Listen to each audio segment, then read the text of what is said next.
good morning, ladies and gentlemen. Welcome to your nation's capital, to the Committee on Education and Workforce Subcommittee on Early Childhood, Elementary, and Secondary Education. I'm Aaron Bean. Welcome. We're glad to have you here.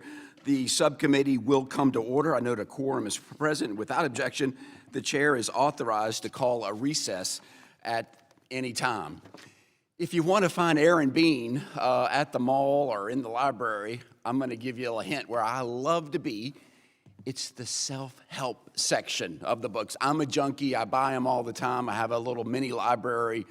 What can I do to become more efficient, or how can I do, you name it, to do it better? So I'm always listening or reading. One of my favorites is Jim Rohn. I don't know if you know him, but it's like talking to a friend when I read what he says. His time management skills are something that I really pay attention to. He actually has said, time is our most valuable asset, yet we tend to waste it, kill it, spend it rather than invest it. And in no place is this more true than in our nation's classrooms. Our teachers have such limited time, 180 days to teach our kids, and they have such a limited window of learning.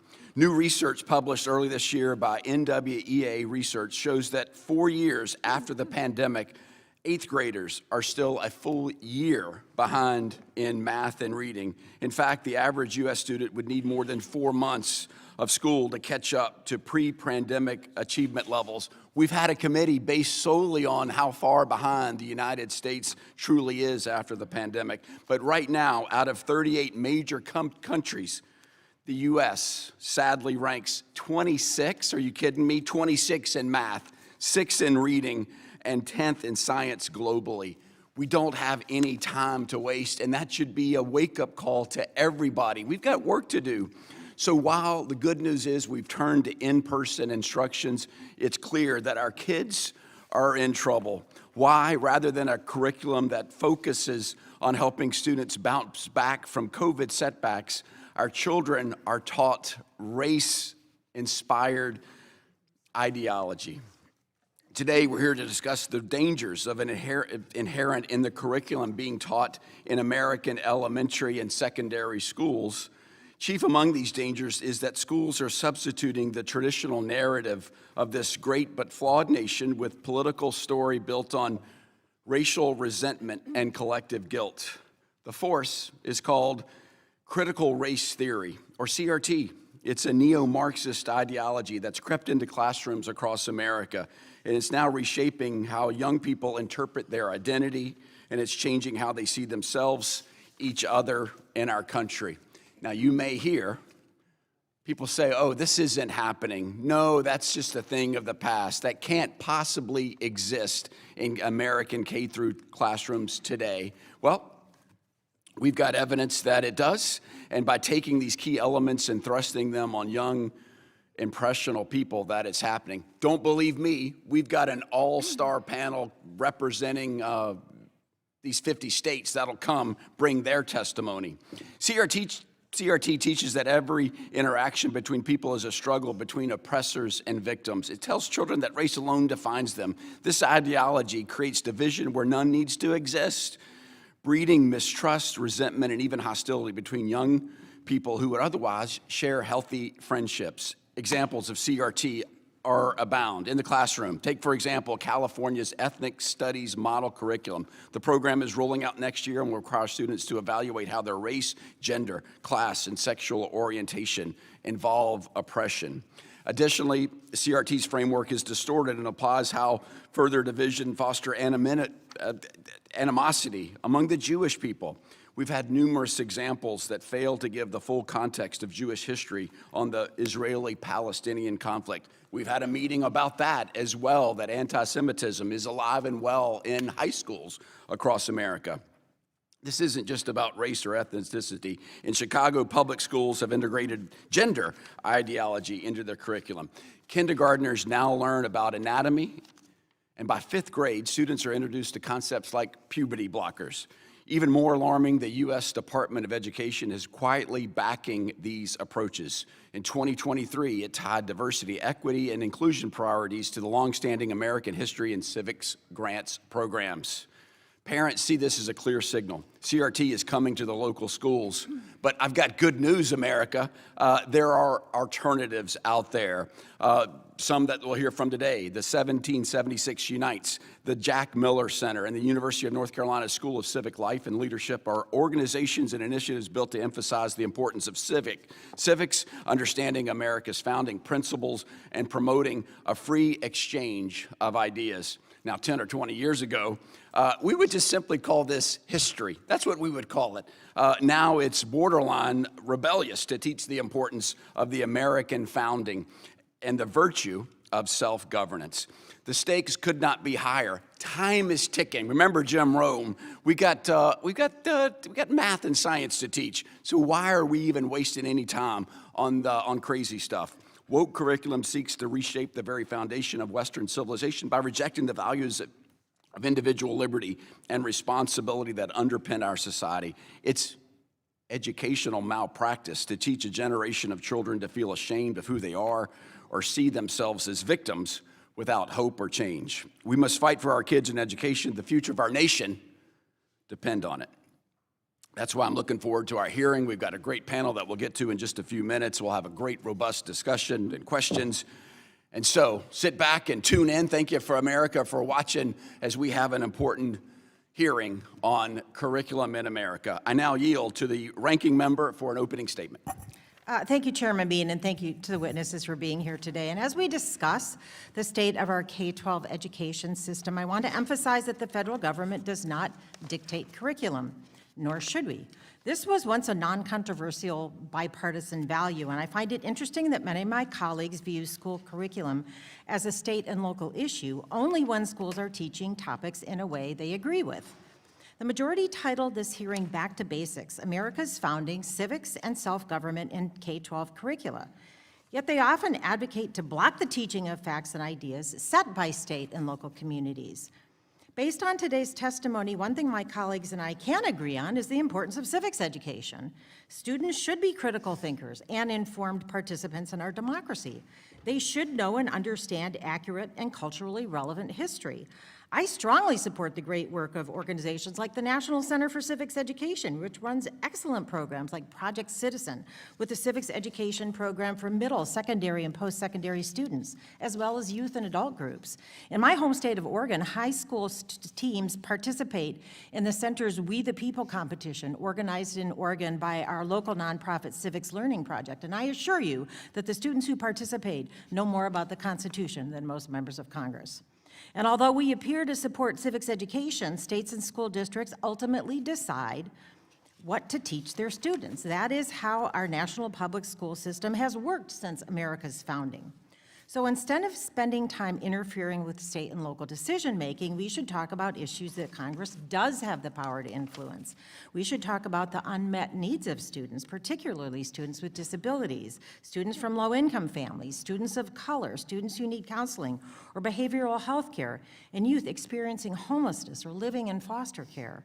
Today, committee Democrats will focus on one of those important issues, the infrastructure of our schools. Our committee should be finding ways to make real, tangible, and positive differences in the lives of students, teachers, and our communities. That's why we're here. School infrastructure is not just about walls and ceilings of school buildings. It's about the entire environment in which our children learn. And right now, far too many of these environments are unsafe, outdated, and desperately in need of repair. The average public school in America is more than 50 years old, and many have been crumbling for decades, long before the pandemic. Poor ventilation, broken heating and cooling systems, outdated plumbing, and lack of modern digital infrastructure, those are just a few of the issues that students and teachers face daily. These conditions are not only a distraction, they pose serious health and safety risks to the millions of children and educators who learn and work in these facilities. The need for investment in public schools is evident. That's why I want to emphasize the need for Congress to pass the Rebuild America's Schools Act, a crucial piece of legislation introduced by Ranking Member Scott and Representative Norcross. This bill represents a comprehensive investment in our schools' physical and digital infrastructure, focusing on those that face the most significant challenges, and that's especially true in high-poverty communities. And I didn't know we were going to talk about rankings today, so I didn't bring the statistics, but if you adjust for income and socioeconomic status, you're going to see very different results in school rankings. This investment is not just about repairing buildings. It's about investing in the health and safety of students and investing in our future as a nation. It's not just a moral imperative, it's an economic one. According to the Economic Policy Institute, each $1 billion spent on construction generates nearly 18,000 jobs. This means that the Rebuild America's Schools Act $130 billion investment would create more than 2 million jobs. When we invest in our schools, we're improving learning environments while also stimulating the economy by creating good-paying jobs across the country. And notably, nearly 54% of school districts report needing to replace or upgrade critical infrastructure in their school buildings. According to a 2020 GAO report, this neglect threatens students' health and academic success, and it's especially important in low-income and rural areas where it's harder to raise local and state revenue. We can and must do better. There are many important issues we need to address in education, and the condition of our school buildings should not be an afterthought. It should be a top priority. Let's leave the curriculum to our local school boards and states. Children cannot learn in unsafe environments, and a teacher cannot effectively teach in a building that's falling apart. So I look forward to hearing from our witnesses today. I hope we can all agree on the urgency of this issue. Our children, teachers, and communities deserve schools that are safe, healthy, and conducive to learning. Thank you, and I yield back. Thank you very much, Ranking Member Bonamici. Pursuant to Committee Rule 8-C, all committee members who wish to insert written statement to the record may do so by submitting them to the committee clerk electronically in Microsoft Word format by 5 p.m. after 14 days of the date of this hearing, which is December 18th, 2024. And without objection, the hearing record will remain open for 14 days after this date of this hearing to allow such statements and other extra material referenced during the hearing to be submitted for the official record. I know for the subcommittee that some of the colleagues, of our colleagues who are not permanent members of the subcommittee may be waving on for the purpose of today's hearing. And now I turn to the introduction of our distinguished witnesses making up our all-star panel. First up, Mr. Ian Rowe, who is a senior fellow at the American Enterprise Institute in Washington, D.C., where he focuses on education and upward mobility. Mr. Rowe serves as senior visiting fellow at the Woodson Center and is a writer for the 1776 Unites campaign. Mr. Rowe has an MBA from Harvard Business School and a BS in Computer Science Engineering from Cornell University. Welcome, Mr. Ian. Our second witness is Dr. Ched Atkins, who is the director of the Dean of the School of Civic Life and Leadership at the University of North Carolina in Chapel Hill, North Carolina. Dr. Atkins came to the University of North Carolina at Chapel Hill in March of 2024, early this year, to become the inaugural director and dean of the School of Civic Life and Leadership. Previously, he was at Duke University, where he was a member of the faculty since 2009. There, he was director of Duke's Civil Discourse Project, which sponsored activities that promote and engage discourse with the goal of creating intellectually diverse communities, and was also the faculty director of the Transformative Ideas Programs for Sophomores, which includes an initiative on civic life and thought. Dr. Atkins earned his degree in political thought and intellectual history and a PhD in classics, both from the University of Cambridge, and his AB in government and classics from Bowdoin College. I yield to the ranking member for the introduction of our third witness. Thank you, Mr. Chairman. Mr. Brian Kennedy is the Director of Legislative Affairs at the International Union of Bricklayers and Allied Craftworkers. As a member of the Build America's Schools Infrastructure Coalition, or BASIC, he advocates for the federal role in modernizing public school buildings and grounds nationwide. He previously served as General Counsel for the House Committee on Education and the Workforce, and held leadership roles at the U.S. Department of Labor, including National Deputy Director and Assistant Secretary. Mr. Kennedy earned his bachelor's degree from James Madison University and his JD from the University of Virginia School of Law. Welcome, Mr. Kennedy. Glad to have you here. Now, final witness is Michael Weiser. He's also a fellow Floridian from the free state of Florida. We are suffering in this cold weather here, but we'll get through it somehow, Mr. Weiser. He's the chair of the board of directors at the Jack Miller Center in Philadelphia, Pennsylvania.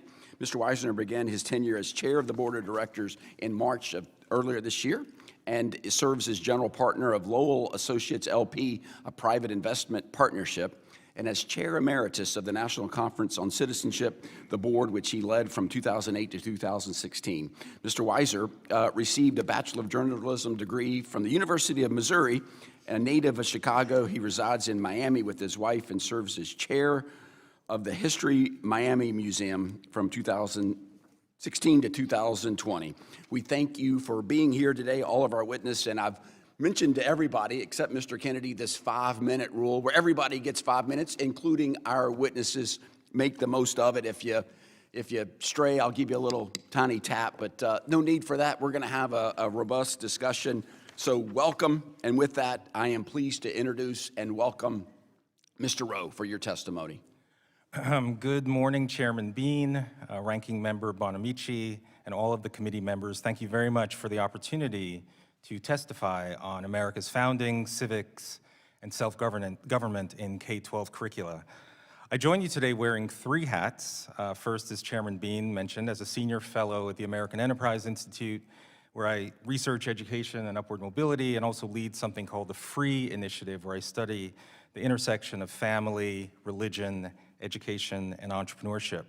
I'm also a senior visiting fellow at the Woodson Center, where I help develop free K-12 lesson plans, 1776 Unites, that have now been downloaded more than 200,000 times by teachers in all 50 states who want a more complete history of the African American experience in the United States. And finally, in my 3rd hat, for the last 15 years, I have led public charter schools, including now as CEO of Vertex Partnership Academies, a virtues-based international baccalaureate public charter high school that I founded in the Soundview section of the Bronx, New York. Now, the reason I run schools is that I want our students to know that they can do hard things.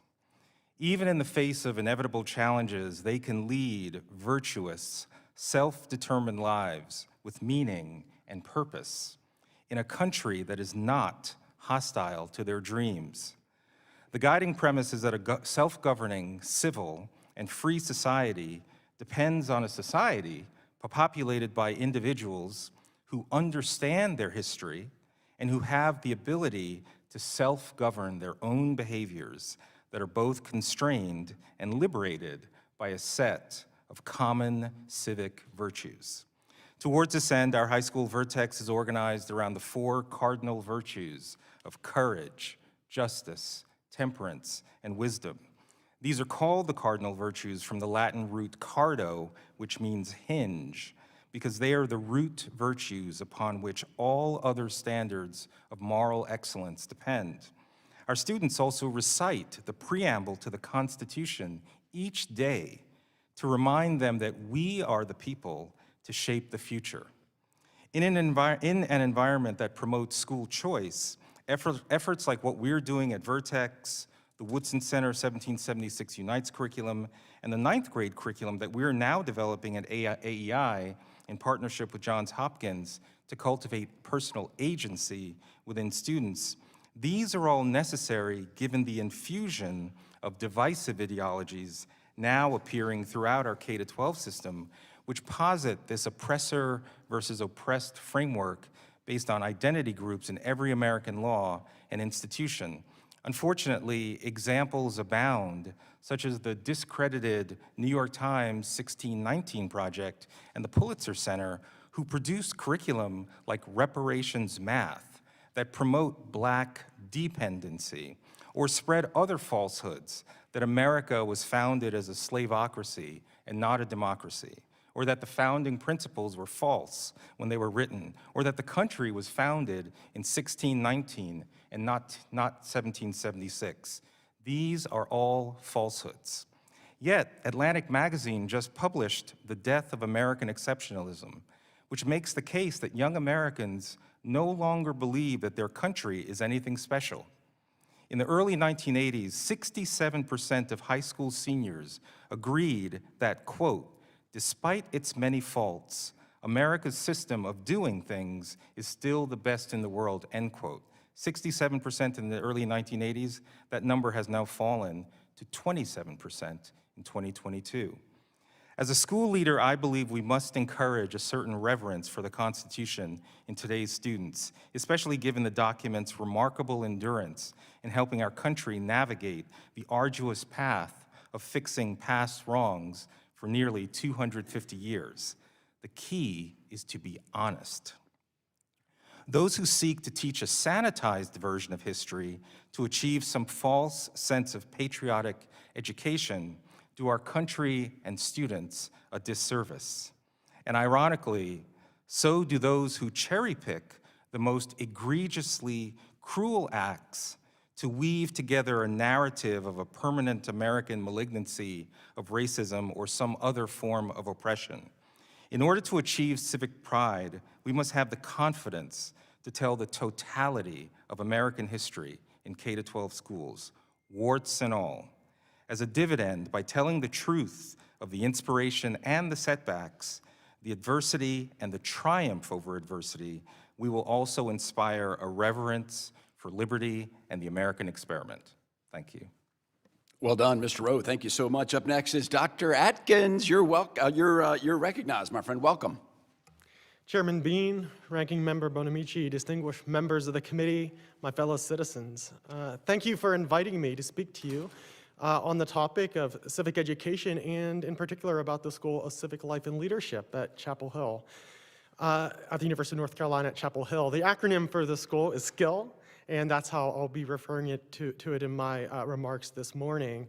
I'll also wear two hats. One is as the school's inaugural director and dean, and second of all, as a scholar in Greek and Roman political philosophy, the history of civic thought and political thought, and contemporary discussions on civic education and civil discourse. America is facing grave challenges to our democratic life. The rate of polarization is increasing.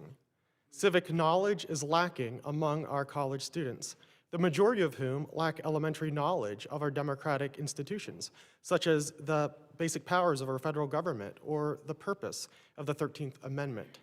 Public trust in our universities is rapidly declining. More Americans, 30%, now have very little or no confidence in higher education than have a great deal of confidence, 28%. As I describe in detail in my written testimony, the founders of the University of North Carolina at Chapel Hill established our nation's first public university in 1789 to provide the people of North Carolina with a civic-minded liberal education. Skill's mission for civic education renews the promise of UNC's founders, who advocated for the university on the premise that the young people of our state would benefit from an education that looked to their happiness and helped them understand their social duties in a pluralistic society. UNC's founders understood that the search for human meaning was linked to living productive lives in a democracy. Skill promotes this vision by fostering a free speech culture that enables students to explore their own worldviews and those of others in a spirit of curiosity and charity by considering the best of what has been thought and said about the perennial questions of human and civic flourishing. By coming to understand the shared institutions and civic values that unite us as citizens, and then by practicing the habits of speaking, working, and living with folks from very different backgrounds. Before the creation of Skill, there was no single department at UNC Chapel Hill devoted to providing the sort of civic education I just described. As you know, if there is an important job, but no one takes responsibility for it, then the work won't get done. Skill ensures that the serious work of educating citizens to live and thrive in our pluralistic democracy will get done. We are hiring the best faculty in the world committed to this mission. We hired 11 last spring, and we'll be hiring more this year. Students are already taking classes and enrolled in our minor. Our courses were full this fall, and enrollments are shaping up to be very strong for the spring. Our spring offerings will help our students understand the main ideas and institutions of the American civic tradition, explore the role of science in our public policy debates, and learn to talk in a spirit of friendship across our deepest divides. Our minor includes courses in civil discourse that fulfill a graduation requirement that all students must complete. Curricular and co-curricular opportunities will help students put into practice civil discourse and wise decision-making of leaders within the context of their chosen careers. Most of the real world is outside of the classroom, and Skill aims to set the table in numerous other venues for our campus community to explore issues in a spirit of friendship. My written testimony lists these in detail, so I'll just mention one now. We are partnering with Residential Life to provide a civil discourse residential community in which our students will be empowered to live, learn, and think productively across difference. As a flagship state university, UNC Chapel Hill also has the duty to enrich the civic life of the people of our state beyond our campus. Skill will be partnering with the school government to provide education and civil discourse for our freshman state legislators. A longer-term aspiration involves K-12 work, focusing on equipping our state's high school students and teachers with the capacity for civil discourse and knowledge of the American political tradition. Providing high school teachers with effective pedagogy and curricula will help them prepare their students for the responsibilities of democratic citizenship in a pluralistic society.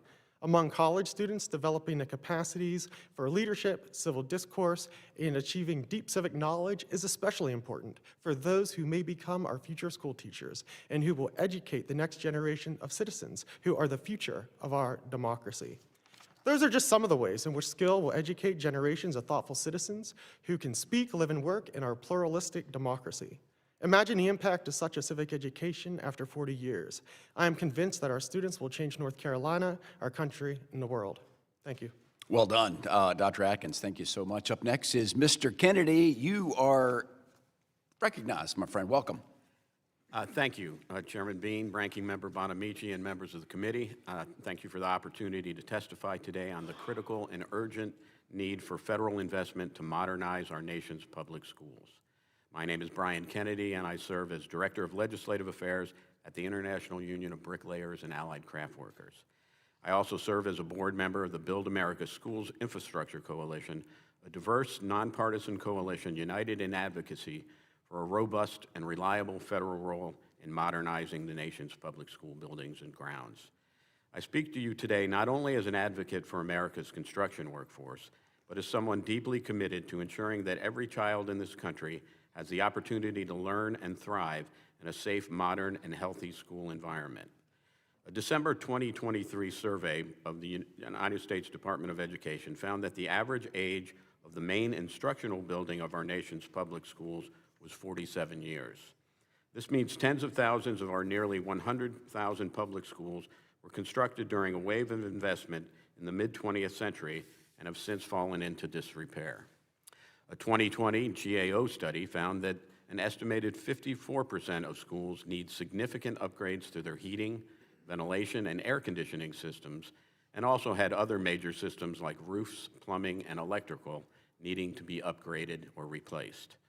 Additionally, many school buildings do not meet modern standards for resilience and will not hold up to extreme weather. Local communities are working hard to address these challenges. In fiscal year 2022, school districts spent nearly $80 billion in 2024 dollars. However, a conservative estimate for what is needed is $130 to $180 billion each year over the next 15 to 20 years to ensure responsible stewardship of this essential public good. This is not a red state issue or a blue state issue, it's a community issue. It's about ensuring that all children, regardless of their zip code, have access to safe and conducive learning environments. Without a local, state, and federal partnership to address the crisis, the problem will only worsen. The decrepit conditions of our school facilities have a profound effect on both health and academic outcomes. Poor indoor air quality caused by failing HVAC systems has been linked to higher rates of asthma and respiratory illness, leading to increased absenteeism among students and staff. Studies have shown that students in well-maintained modern buildings perform better academically with fewer disruptions and higher rates of teacher retention. We must ask ourselves, how can we expect our children to compete in a 21st century global economy when they are learning in 20th century or even 19th century buildings?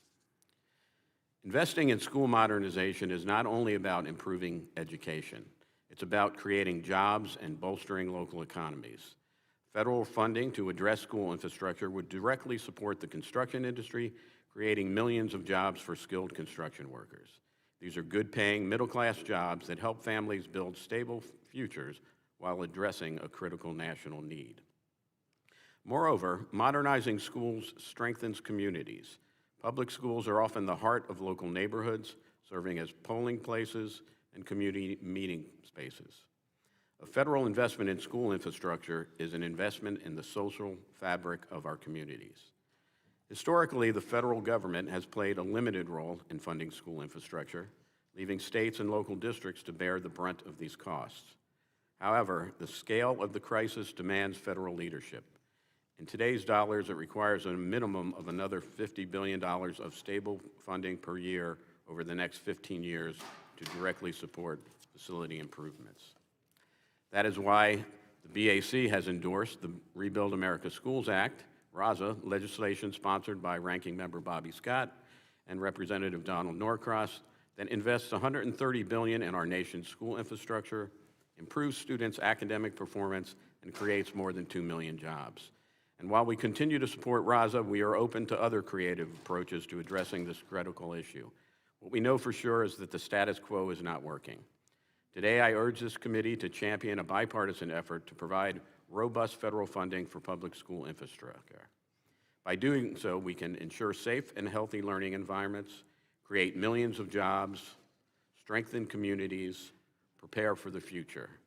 As we gather here today, millions of students are sitting in classrooms with cracked ceilings, inadequate heating, and unsafe drinking water. Their teachers are doing their best under impossible conditions. Our children deserve better, and as a nation, we can and must do better. Modernizing America's public schools is not just an investment in infrastructure, it's an investment in our future. I urge the committee to take bold action and lead the way in providing the federal assistance our schools so desperately need. Thank you. Mr. Kennedy, thank you very much. Well done. Brought it in for a landing very nicely. Let's go to our final witness, Mr. Weiser. You are recognized. Welcome to the committee. Thank you very much. Chairman Bean, Ranking Member Bonamici, distinguished members of the subcommittee, thank you for the opportunity to appear today to discuss the state of civic education in America.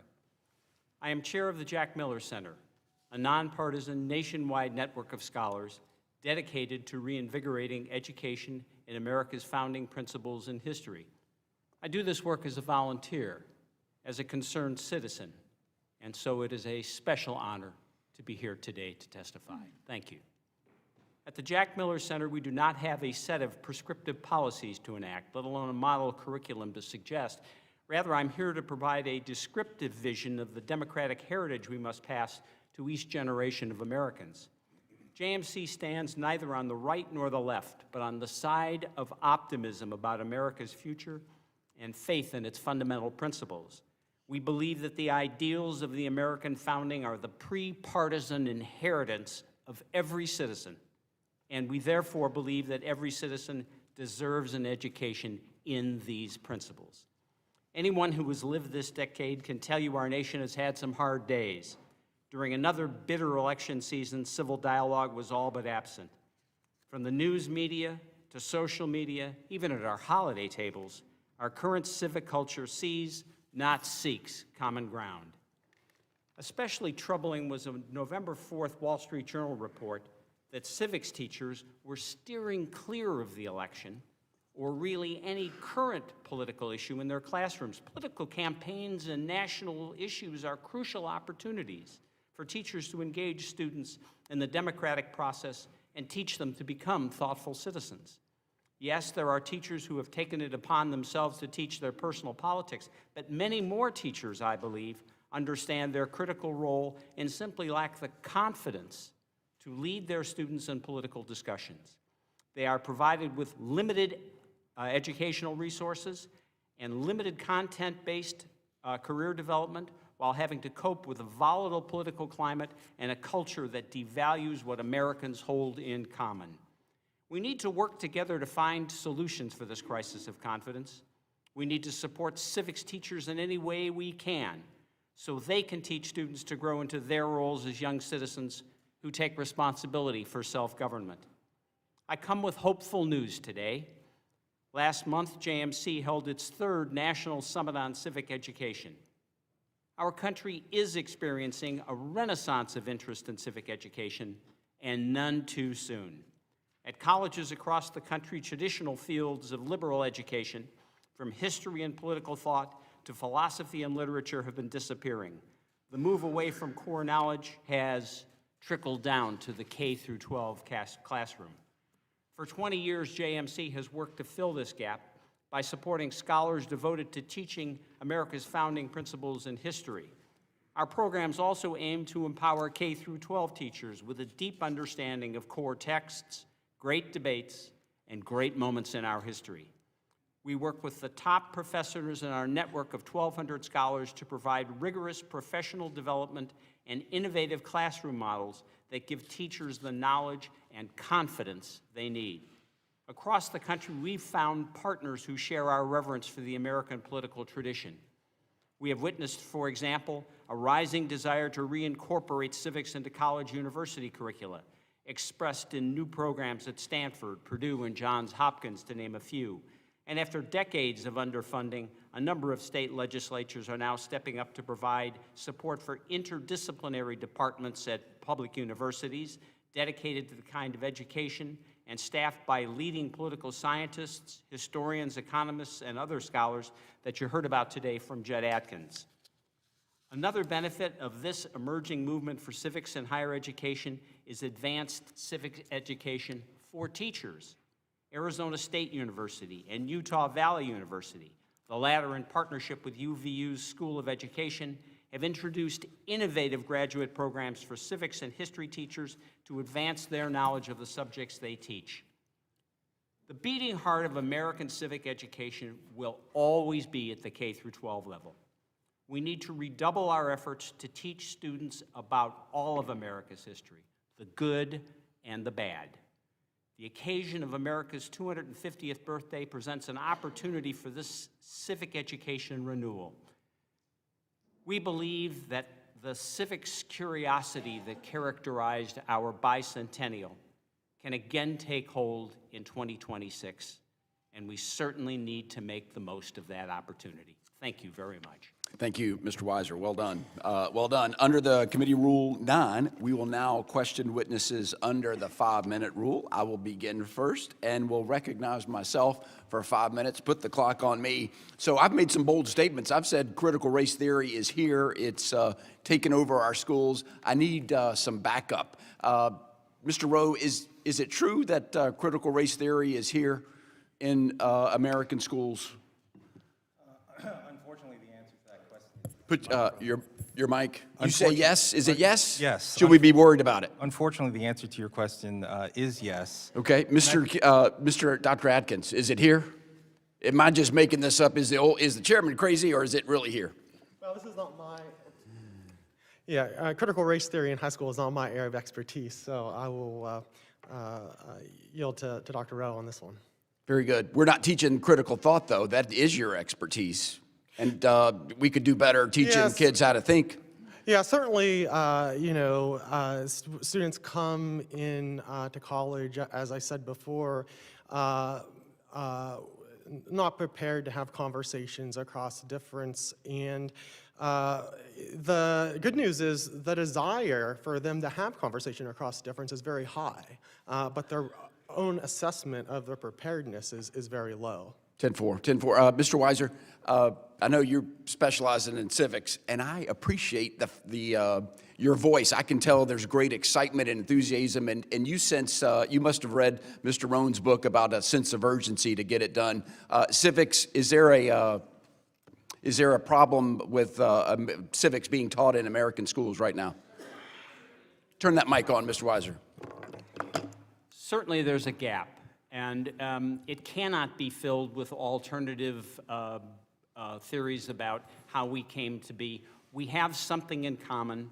We have to share that, and in so doing, we build citizens, whole citizens, self-reliant citizens. Very good. Thank you. Mr. Rowe, you mentioned that the Woodson Center curriculum offers lessons on Black excellence in the face of unimaginable diversity. How does the curriculum strike the balance between being honest about America's history without demonizing America?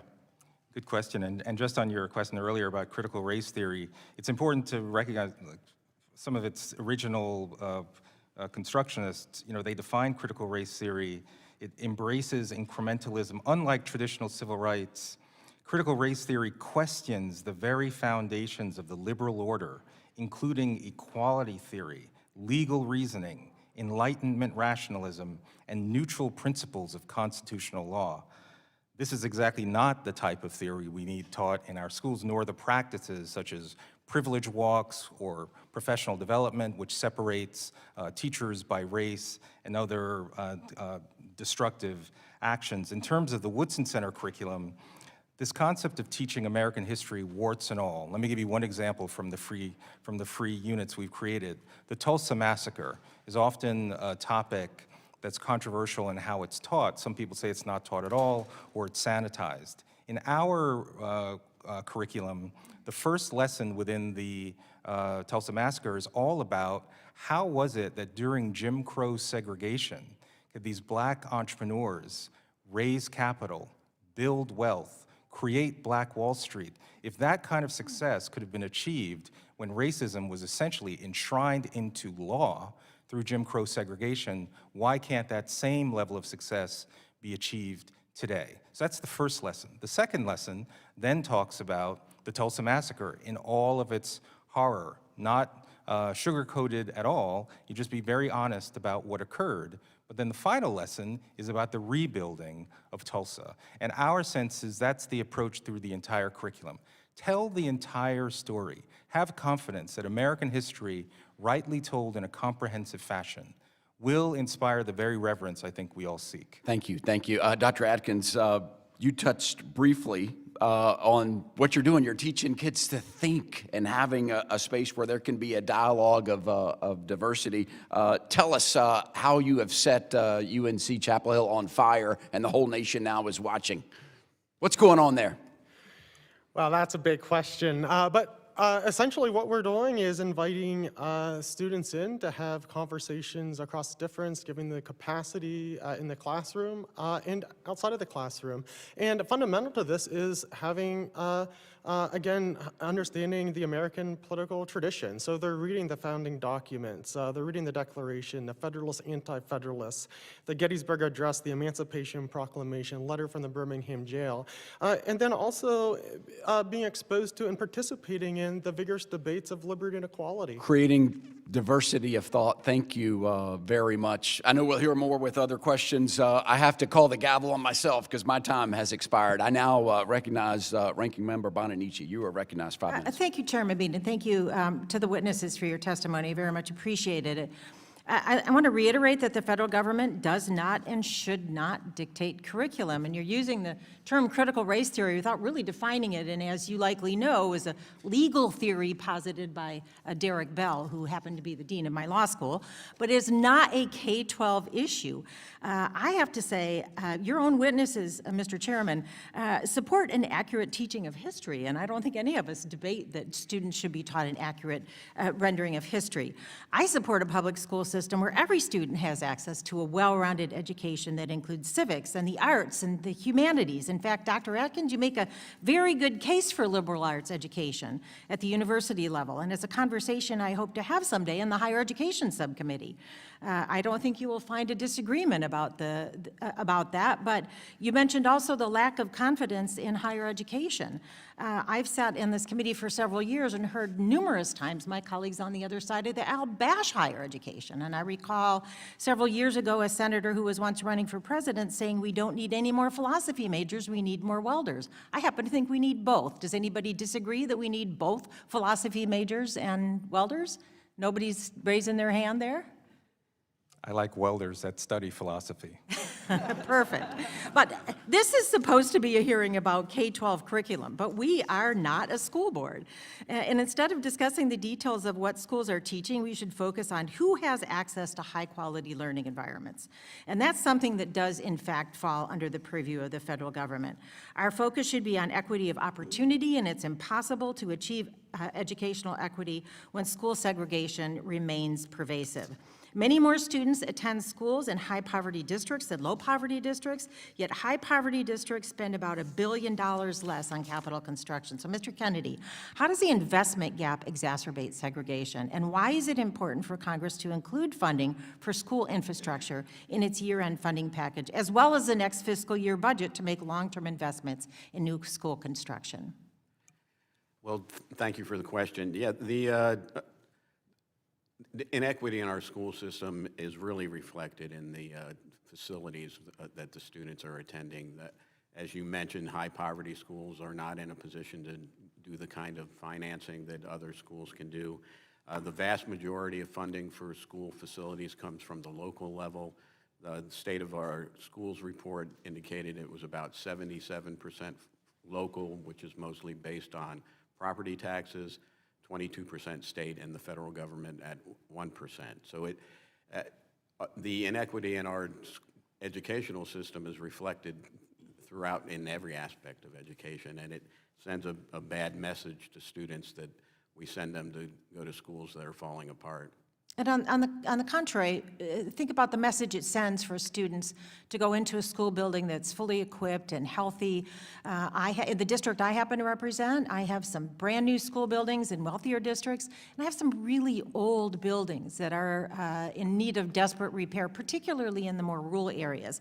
So when you think about investments in school infrastructure, it sends a message to low-income students that we don't care about their communities, and to if they're in rundown buildings or lack the resources.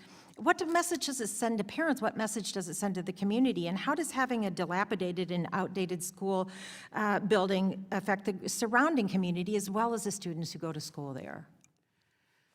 So I guess another aspect of that is that the fact that going to school is mandatory. So we're requiring students to spend 6 to 8 hours a day, and sometimes in buildings that are safe and unhealthy.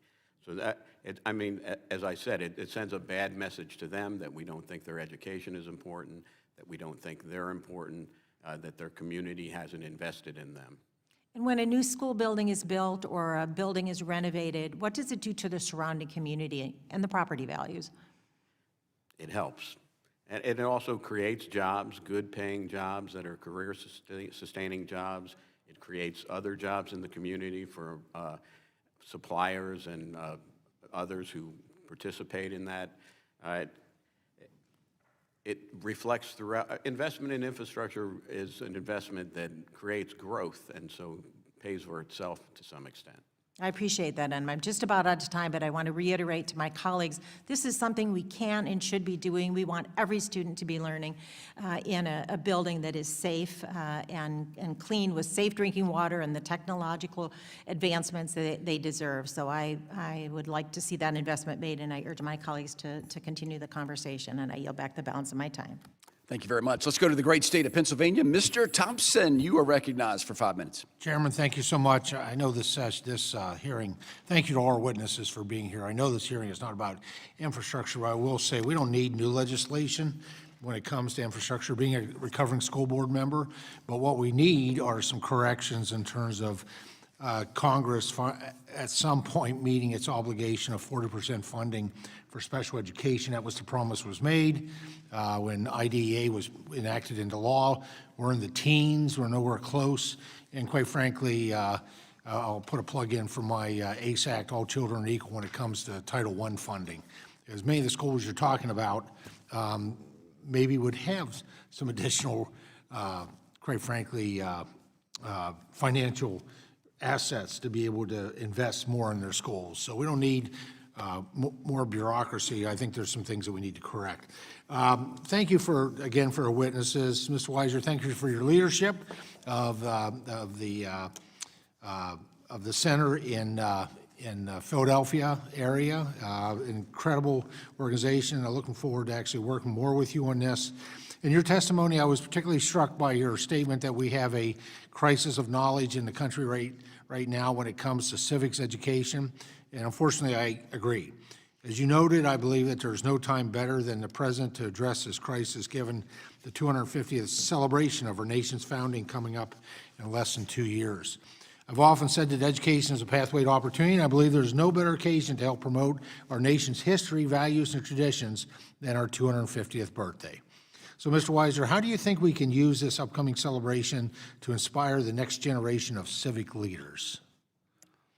Well, it's an interesting question. Thank you for it, Mr. Thompson. The bicentennial in 1976 triggered an interest in civics, recreations, history novels became bestsellers, made the careers of people like David McCullough.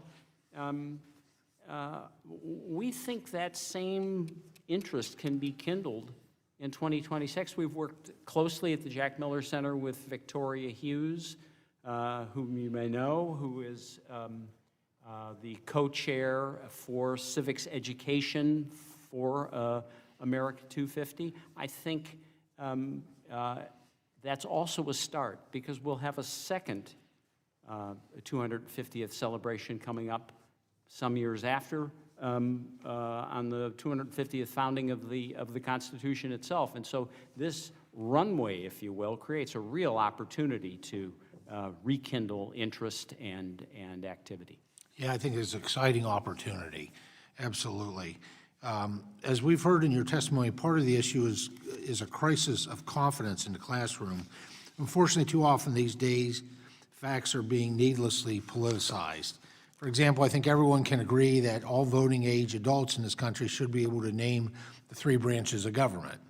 However, a 2023 survey from the Annenberg Public Policy Center found that only 17% of all Americans could not even name one branch of government. This is a failure in education, and we must do better in K through 12 level educating the next generation.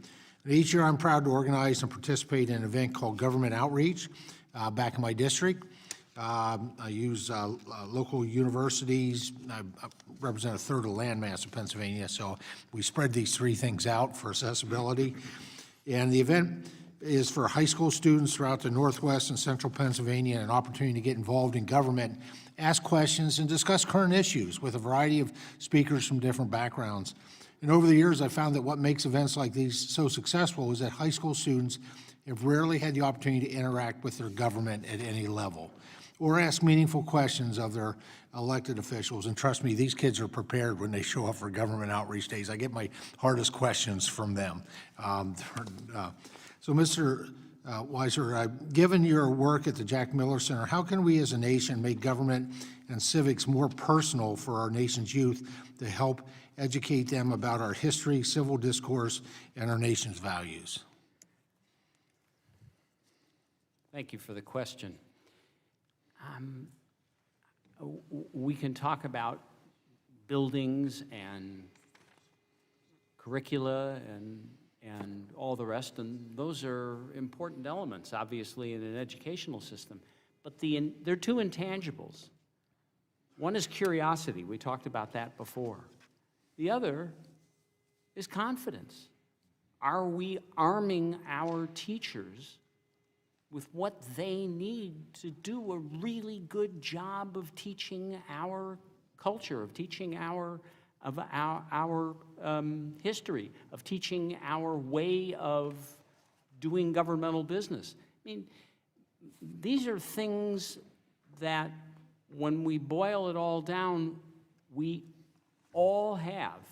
And for some to get it, and for others to not get it, is one of the cruelest forms of inequity that we can possibly engineer. And so, Mr. Weiser, thank you so much. I regret the time's expired. The gentleman's time's expired. Thank you, though. We're going to hopefully get a chance to finish your thought in just a second. But first, let's go to the great state of Connecticut, where Representative Hayes is recognized for questions. Good morning, everyone. Thank you all so much for being here. I'm feverishly writing because my whole line of questioning is changing, because I realize I don't really have any questions because I'm not really sure what the outcome or the expected outcome of this hearing is right now. The title of this hearing is Back to Basics, America's Founding Civics and Self-Government in K-12 Curricula. However, as my colleague, Representative Bonamici, stated, the federal government has no role in curriculum. So I'm not really sure what it is we're supposed to gauge from this panel, and as I've listened to the witnesses, that information has become less and less clear. I do agree with Chairman Thompson over there about the need to fully fund IDEA and special education. That would be a tremendous use of our time, and if this committee could actually achieve that, I think that we will have done some good work. I've heard reference to critical race theory by several people on this committee. I can tell you I was a public school teacher, history teacher for 15 years. All of my training, my undergraduate degree, my master's, my postgraduate degree were all in education, and we never had any reference to critical race theory. I never had any professional development that separated me by race and taught this because it is just not taught or discussed at the K-12 level. So not really sure why it's a part of this hearing today. It is a legal theory taught in law school. And if that needs to be said, once again, I'll say that. I have sat on curriculum committees. I have been a part of curriculum committees. I have led curriculum committees. I don't know that everyone in this room can say that. And I can say on those committees, we've had regional school district leaders, local educators, teachers, parents, and even students, and never once did we solicit or ask for the input of federal legislators or lawmakers. So again, this just doesn't make sense. In the state of Connecticut, the people decided by a vote at the state legislature that we would teach African American and Puerto Rican studies. So that is taught in the state of Connecticut, decided by the people of Connecticut, and the curriculums are developed locally. I do agree with Mr. Rowe when you were talking about teaching about the Tulsa race riots, because I also taught African American history, and I agree that we have to examine the successes that the people in that community had, but we cannot do that while ignoring the conditions that made that race riot happen. It is teaching students all of the perspectives, giving them all of the information, and then teaching them how to critically analyze, how to evaluate primary and secondary sources, how to determine bias, all of those things, but not to shield or sugarcoat, to use your word, areas that are in history.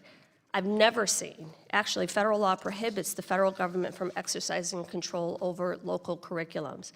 In Section 438 of the General Education Provisions Act, it states that the federal government, and I quote, cannot exercise any direction, supervision, or control over curriculum, program, instruction, administration, or personnel of any educational institution, schools, or school systems, or over the selection of library resources, textbooks, or other printed or published instructional materials by any educational institution or school system, end quote. Federal government has no role in local curriculum. In my state, once again, state of Connecticut, the state decides the framework, which is general standards, like I said, evaluating sources, determining biases, human interaction, geographical movements, those really large overarching themes, but the way that is taught is decided at the local level, not in Congress, not here. So while we can pretend and ignore that very basic fact, I'm going to state it over and over again. This is a solution looking for a problem, and it is not our problem to solve. We can work on funding education. We can work on the way that the federal government interacts with state school districts, but deciding local curriculum is not our job. And anyone who has any background and knowledge on educators, on education, on what educators actually do in the classroom, on the people who choose this profession as a life choice and are truly invested in improving outcomes for students and making them college and career ready, will understand that this is not where that takes place. I yield back. Thank you very much. Let's go to the great state of Utah, where Mr. Owens is recognized for questions. First of all, thank you so much. I appreciate Chairman Bean, your open statement. Appreciate the innovators that sit in front of us. We have one promise that began from the very beginning of our nation, opportunity for life, liberty, and pursuit of happiness. And that begins with education. Every child, no matter what zip code they live in, what color they have, what the background, deserves life, liberty, and pursuit of happiness. Let me tell you where that's not happening. In some of the highest per student districts and states in our country. State of California, $22,000 per child. State of California, 75% of the black boys in the state of California cannot read, write, and think. Baltimore, $21,000 per student. Baltimore, 23 schools with zero proficiency in math. So do we owe our kids an opportunity to think? How about choice, which the other side seems to have a real problem with that one. Choice works because parents have a chance to see failing schools, failing curriculums, and say, you know what? I do see critical race theory, and I want out of this one. So for those who don't believe critical race theory is prevalent, you need to wake up, my friends. There's a reason why our country's heading in the direction we're going in right now. And we're going to change that. We're going to put, moving forward, innovators who understand the power of our country is to make sure our kids can think. That's our national security. That's a national security issue if there's ever been one. And we're going to make sure our kids, moving forward, thank goodness for the trifecta. Our kids can think, be proud of who they are, be sought after around the world. We don't have to bring in smart people from China. Students and parents trust teachers to provide objective and correct, accurate lessons to our children. I believe our teachers operate in the classroom in such a manner, many do. However, there are some educators who utilize ideas and lessons from harmful curriculum to indoctrinate our children instead of opening their minds to a variety of perspectives and thoughts. I'm glad that today our witnesses will be addressing how we can discuss difficult subjects in a very constructive manner. And by the way, I love what was said earlier. What are we taught? Confidence. And why, Mr. Weiser, I'm going to ask you, confidence and curiosity. Thank you for that. That's what we need. We're going to get it back. Mr. Rowe, you point to the rise of divisive ideologies like critical race theory and its impact on education. In your view, how should lawmakers and educators address the challenge of creating a curriculum that fosters an understanding of American history while avoiding the narrative that divides students along racial and ideological lines? Thank you for the question. I know that it's just question, what is the role of the federal government? I think one of the benefits of this hearing is highlighting those examples of curricula that does reflect American founding principles, that reflects the equality of opportunity, ideas that undergird America. When we launched our Woodson Center curriculum, we honestly had no idea that we would now have teachers, thousands of teachers in all 50 states downloading this curriculum more than 200,000 times, specifically because they were looking for curricula that was not being taught in their current schools. It was either restrictive or embedded principles of critical race theory. So I think this idea that it's not happening is missing what's actually relevant in schools. And let me just close with, you just raised I think a crucial point that is intertwined with improved civic education, and that's the concept of school choice.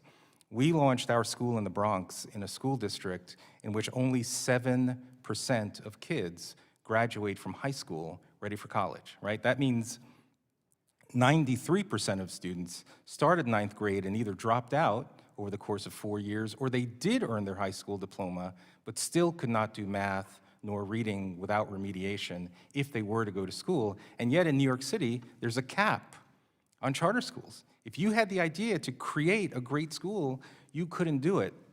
So if you were, imagine you're a 22-year-old mom in that district and you're sentenced to send your kid to a school that is teaching content that you don't believe, and yet you are restricted to send your kid even to a beautiful school I built an 85,000 square foot building in the heart of the South Bronx. I'm a big believer in infrastructure, but if the parent doesn't have the ability to send their kid to that school, what have we done? Thank you, and I'm so sorry we're running out of time, Ms. Weiser. I was going to thank you for your highlight of UVU. Doing some great things in Utah, and I really want to work with you as close as I can, all of you, because we need to make sure we're putting this as a priority. We'll get that done as we innovate moving forward. Thank you so much for that. Thank you, Mr. Owens. Let's go to the great state of California. Mr. DeSaulnier, you're recognized. Welcome. If those years in French class worked, your pronunciation gets better and better all the time, Mr. Bean. Thank you. Just an observation following the last conversation. One of the things in civic engagement in schools, and just your comments about parents feeling accessible, in the last 15 years, we've hardened schools that we were spending money on making them community-based schools, particularly in places like the Bronx and Harlem and where I live in the Bay Area, and it was working. Families, particularly single-parent families, felt like they could take their kids to school, go to after-school programs, and the physical infrastructure was changing in California and around the country, especially in urban areas like that. And we knew that it worked, that after-school programs worked when parents felt like they could go there and it was a community center.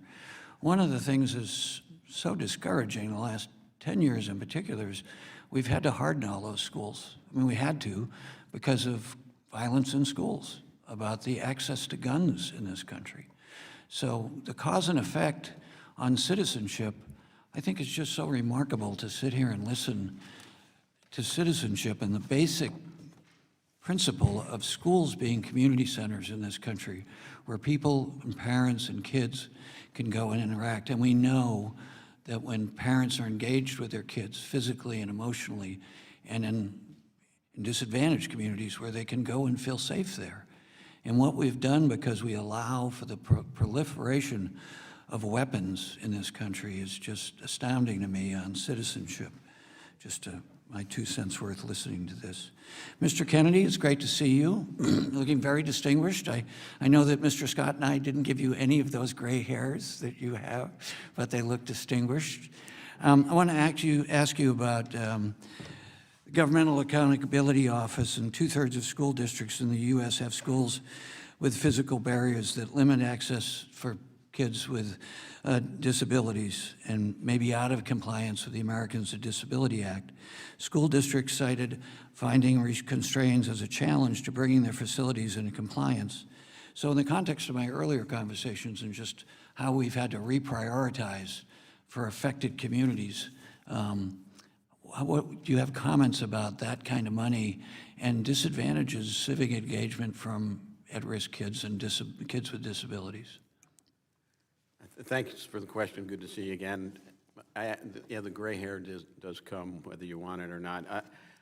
I think because we have schools that are 50 years old, they don't reflect modern policies. So they were built before we had the Americans with Disabilities Act. They were built before we had standards to withstand severe weather. So it's just another example of how important it is to have updated facilities that can address all those modern needs.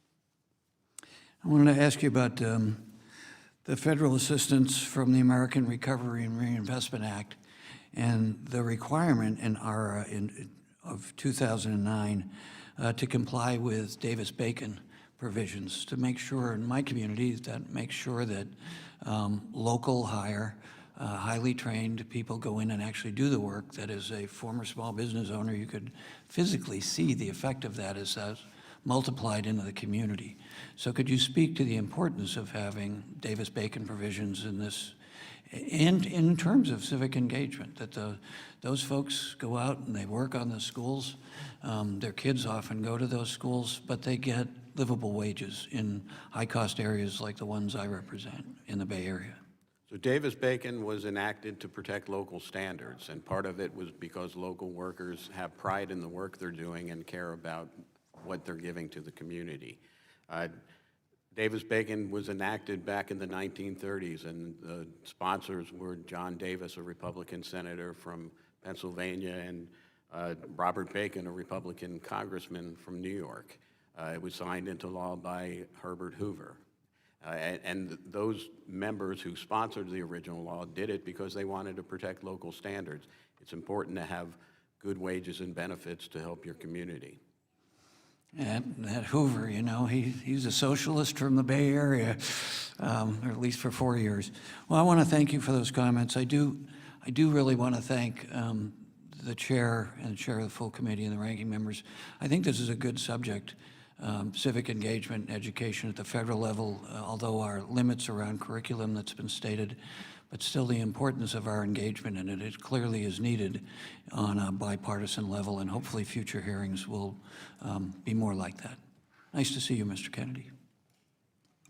Thank you very much. Let's go to the great state of Michigan, where Mr. Wahlberg is recognized for 5 minutes. Thank you, Mr. Chairman. Thanks for allowing me to wave on to the committee. And thanks to our chairman of the full committee for this new AV system.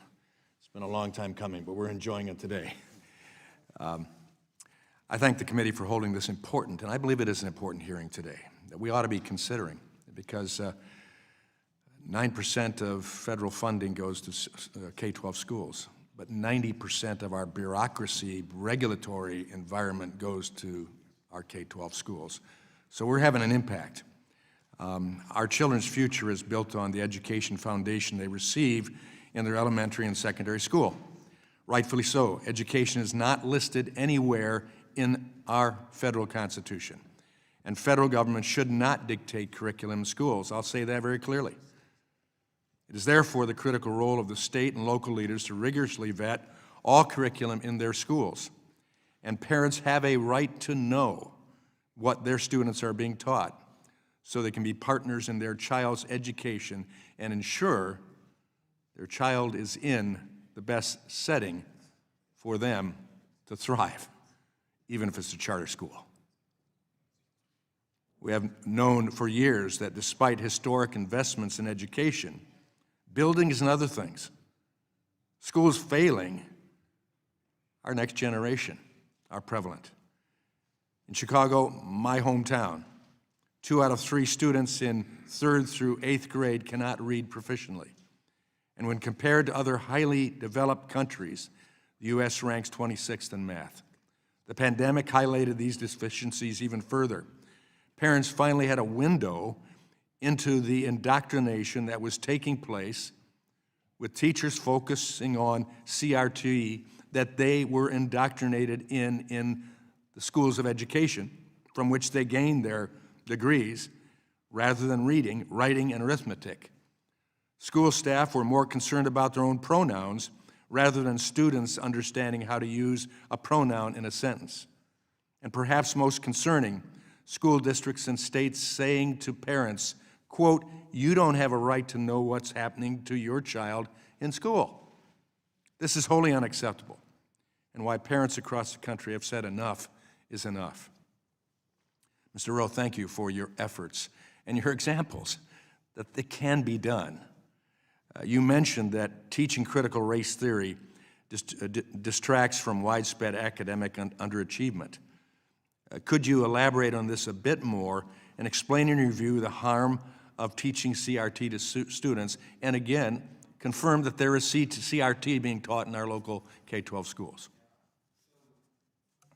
The point that Congressperson Hayes was mentioning was critical race theory as a legal concept. No, you won't hear that in 1st grade, but you will see practices such as learning walks where children are lined up in a horizontal line, and a teacher will say, take 2 steps forward if you're white, and take 3 steps backward if you're black.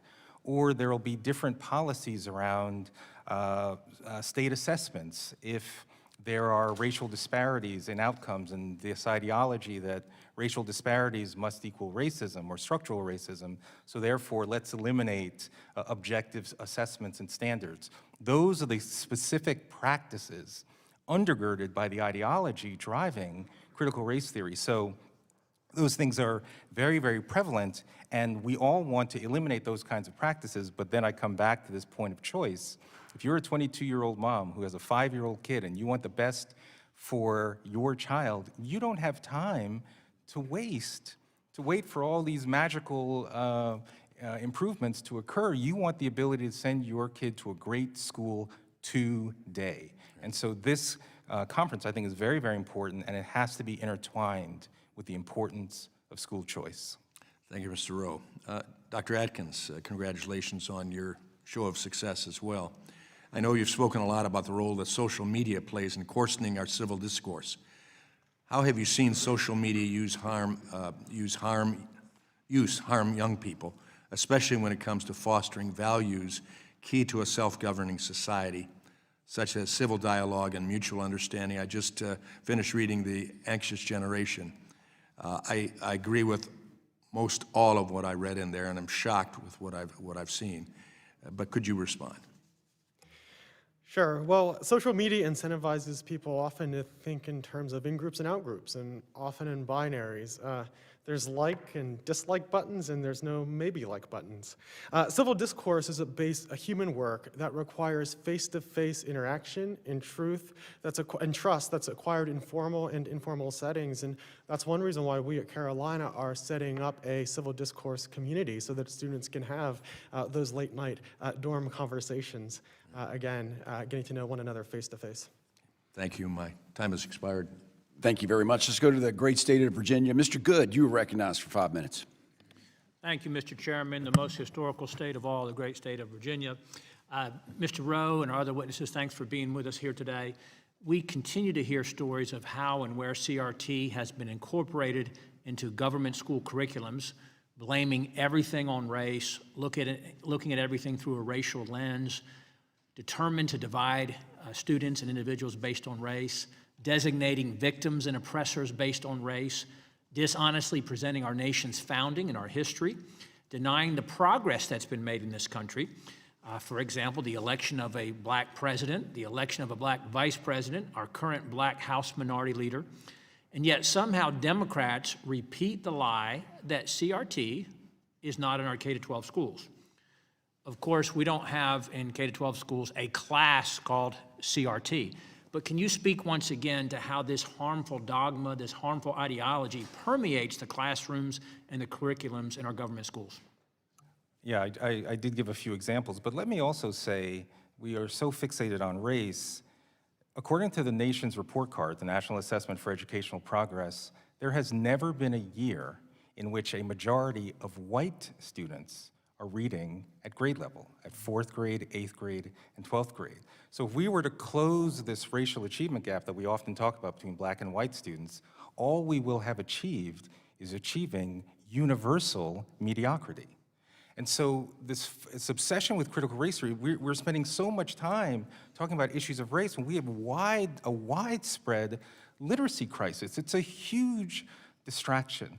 And it is much more likely that the reasons all kids across race are not reading at grade level is because we don't have focus on things like the science of reading, accurate access to high quality curricula that is very comprehensive and accurate. That's what we should be spending our time on versus the practices associated with critical race theory that often end up perpetuating the very division that it is asserting to address.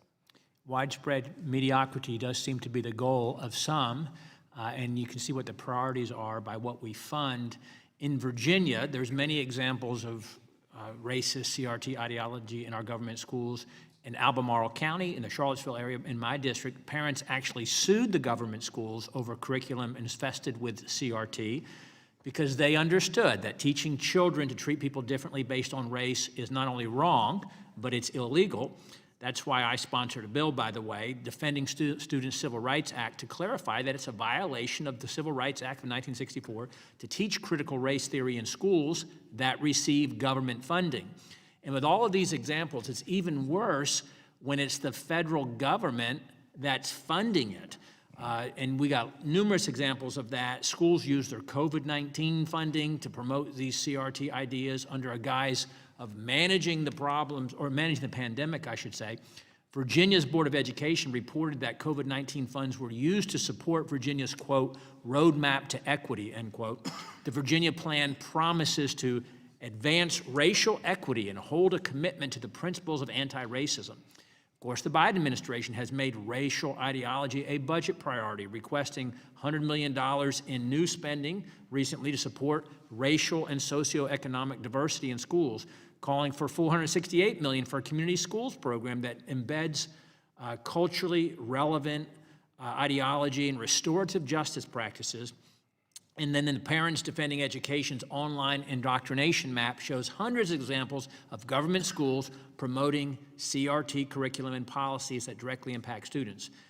How widespread is this in your studies, in your experience? How widespread is this in our nation's government schools? I would say it's relatively widespread. When you use the term racial equity, that is a euphemism for equal outcomes by racial group.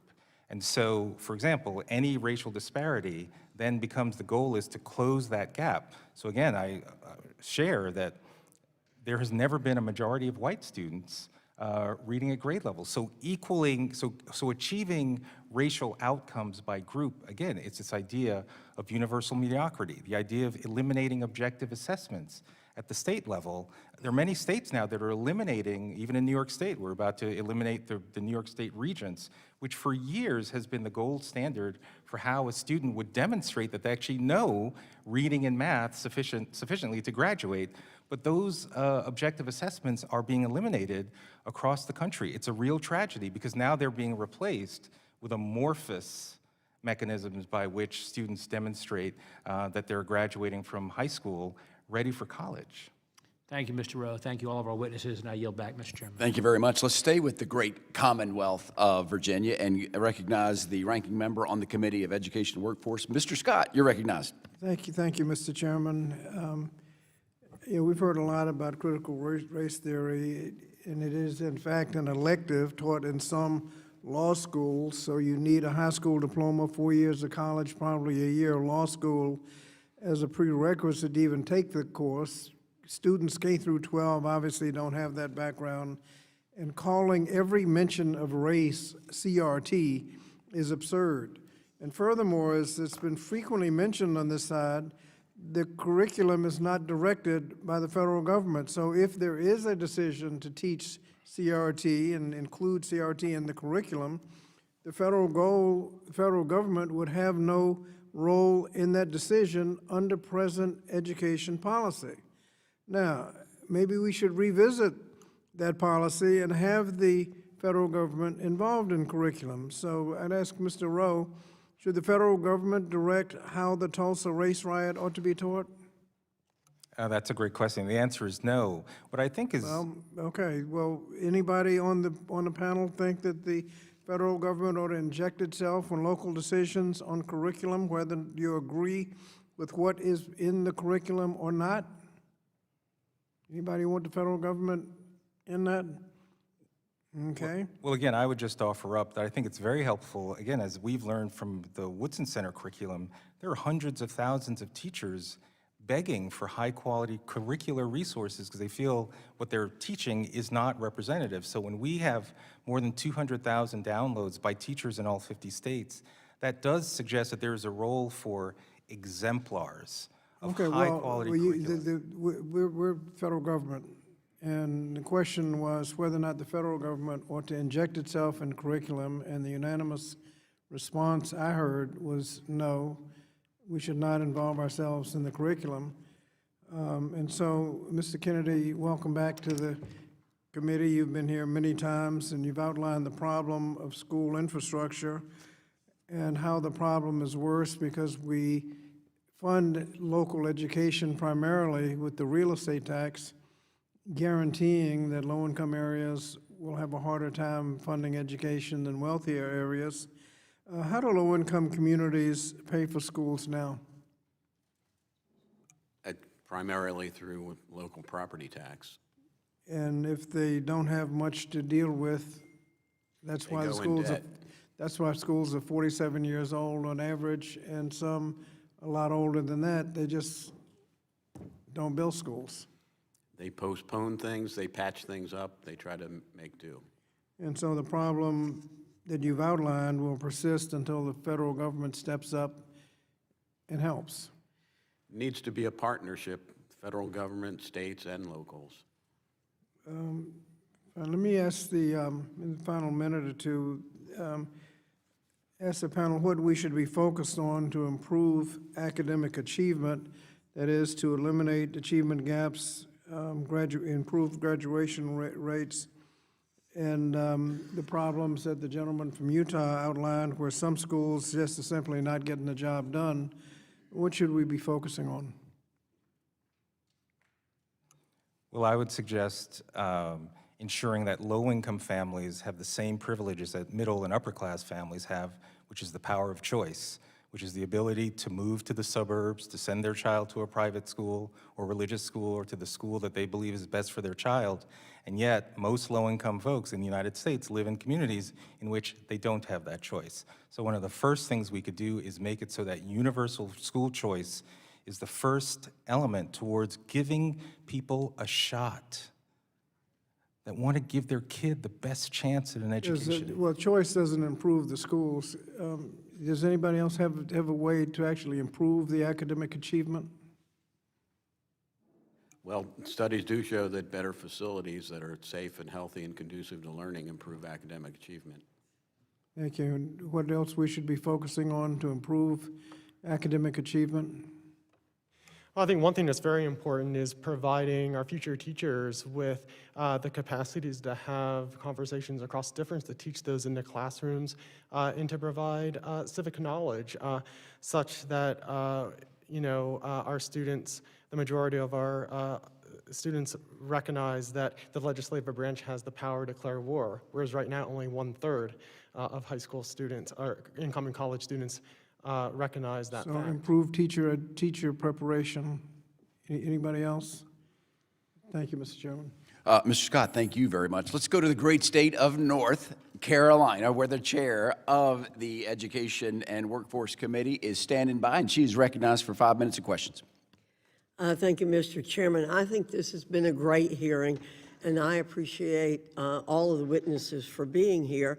And I agree that the federal government should not dictate curriculum. I think that's both sides of the aisle believe in that. And I will say that my understanding from all the research is that choice does improve achievement. We have lots of data, lots of information to prove that. So yes, Mr. Scott asked, what can we do to achieve, to improve achievement? And I think, Mr. Rowe, your answer was exactly right. I want to really thank you for pointing out the benefit of this hearing, too, and giving us a new term to think about, universal mediocrity. You mentioned the Vertex Partnership Academy is organized around the 4 cardinal virtues of courage, justice, temperance, and wisdom. And many of our charter schools are organized around principles and like that. How do you incorporate those values in your school's curriculum? Thank you for the question. Yeah, any school that has kids, 8 to 10 hours a day, you are in the moral formation business. It's just that some school leaders take that role intentionally, and others it's kind of happenstance. For us, we anchored our school around these 4 cardinal virtues because they are the root virtues upon which all other standards of moral excellence depend. And for each virtue, courage, justice, temperance, or wisdom, there's what we call an I statement. So courage is I reject victimhood and boldly persevere, even in times of uncertainty and struggle. So when our students are standing up in their blazers and their ties, looking very strong, saying those words, you can feel this power in unison, that they will reject this idea that they are just a victim of circumstance. Or temperance is I lead my life with self-discipline because I am responsible for my learning and my behavior. It's through these mechanisms in our behavior systems, our reward systems, our curriculum is organized around these 4 cardinal virtues. We find it very powerful as a vehicle by which our students develop the sense of agency, that they can lead self-determined lives of meaning and purpose. Thank you for those examples. Dr. Atkins, thank you very much for coming and bringing your family. I want to commend William and Caroline for being wonderful people in the audience tonight and today in particular. One of my concerns about post-secondary education is how intolerant much of the sector is, that there's no room for free speech or free exchange of ideas. Much of campus discussion, especially around political issues, is entirely one-sided. That's why I think your work is so important. You touched on this briefly in your testimony, but from your perspective as a dean and educator, what's the worst consequences of a campus culture that shuts down free speech? And remember, I've got one more question to ask of Mr. Weiser. Well, thank you for the invitation and for your hospitality. As I discussed in my written testimony, central to the founding vision of UNC and Trustee McCorkle was the freedom of speech that's essential for the search for truth. That can invite both students and faculty with diverse backgrounds and perspectives into that. And as a Tar Heel, I may be biased, but I tend to agree with Trustee McCorkle.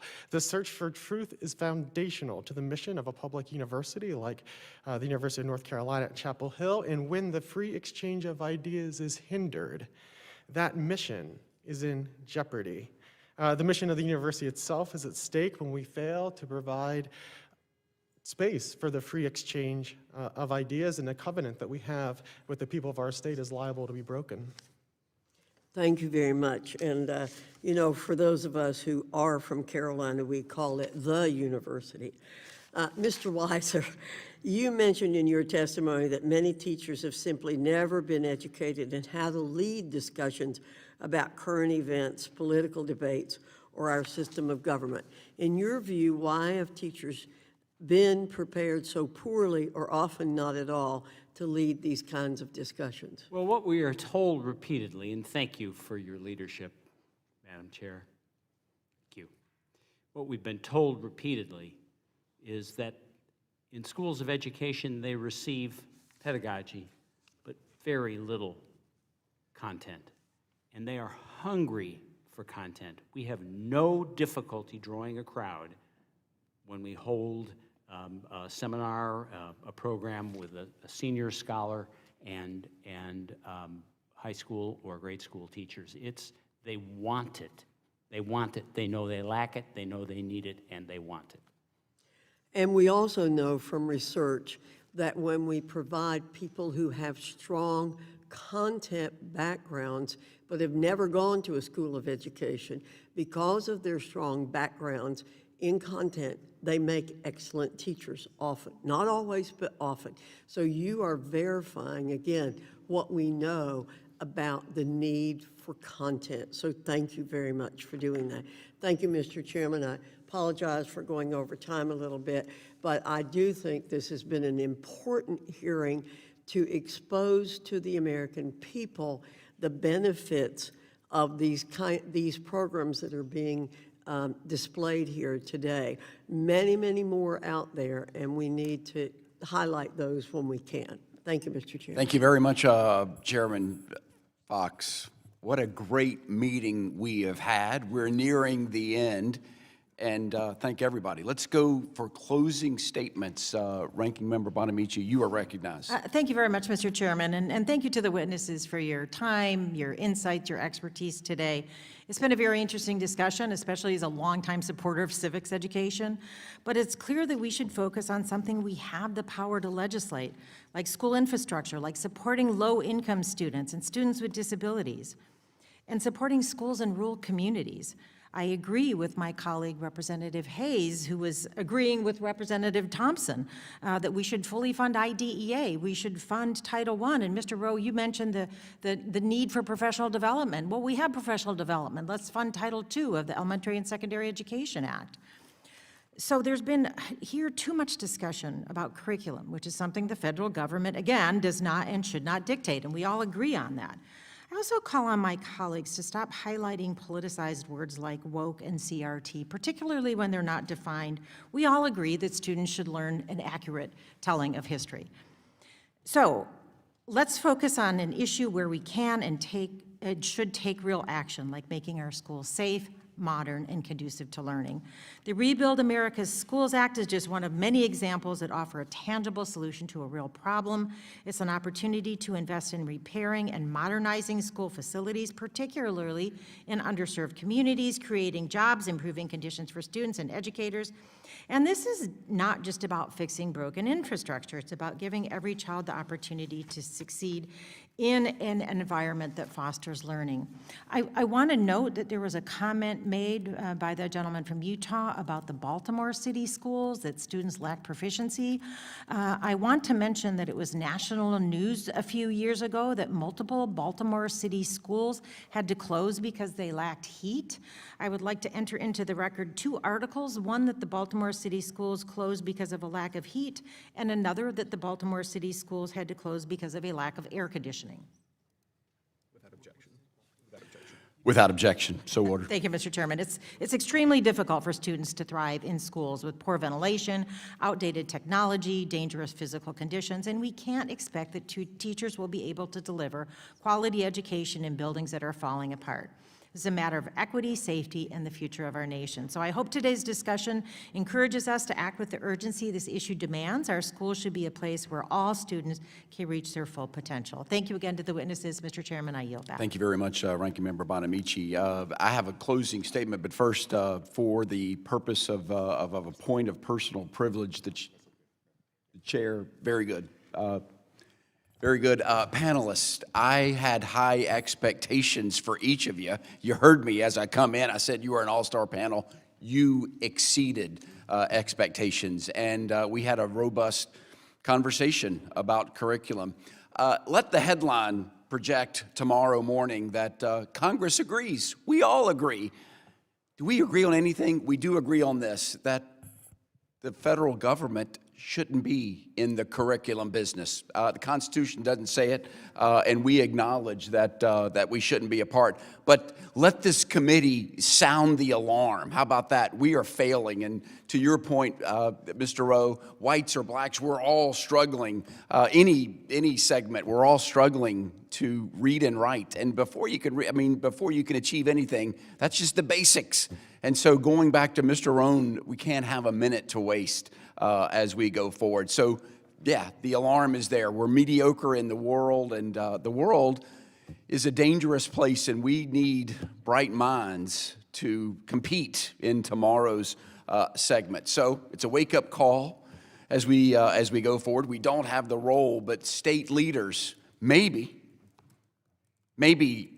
this will be replayed on C-SPAN, and there is an educator out there. How do I do it? How do I get some curriculum that can focus back on the basics?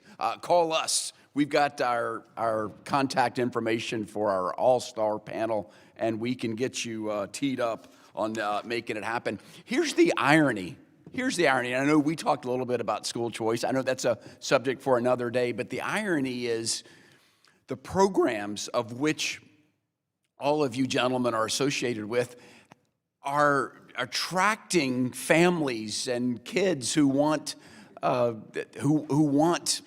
in on that America has a chance to be great. There's no limit to what they can do, and that's what y'all focus on, teaching everything, the warts and all, Mr. Rowe, to take your words. Ranking Member Bonamici and I just talked about some of the programs. I know there's a, at least in my county, in Nassau County, there's the Constitution Bowl, where high schools put together their all-stars team, and it's sort of like a Jeopardy contest of just questions on the Constitution where learning can be fun. I know you have such a similar program where we can make it happen. Mr. Weiser would agree that civics needs to be a focus as we go forward. So I think we've planted the seed of curiosity. That's another word there too. And if you're curious about how we can do it better, then certainly this is the place to look. As we close, what an honor it has been to serve as the chair of this committee. Ranking Bonamici, we met 2 years ago and said we'll have interesting meetings and discourse, and certainly we have done that. Chair Fox, thank you so much for giving me, you recruited me. How about that? I got recruited to the committee, and lo and behold, to be given this opportunity to lead the discussion has been the honor of my freshman tenure. So thank you all, staff, makes us look good, and I struggled a little bit out of the gate. I still probably do now. They're probably going to tell me, but that's what we want to do. We want to have critical thought and dialogue of how we can do better. So with all that being said, wish everybody a happy holiday season as we go forward. There's lots of work to do, but today, there being no further business before us, this meeting is adjourned. To our panelists, I'd love to get a picture, so don't leave. We're going to come and get a picture. So thank you.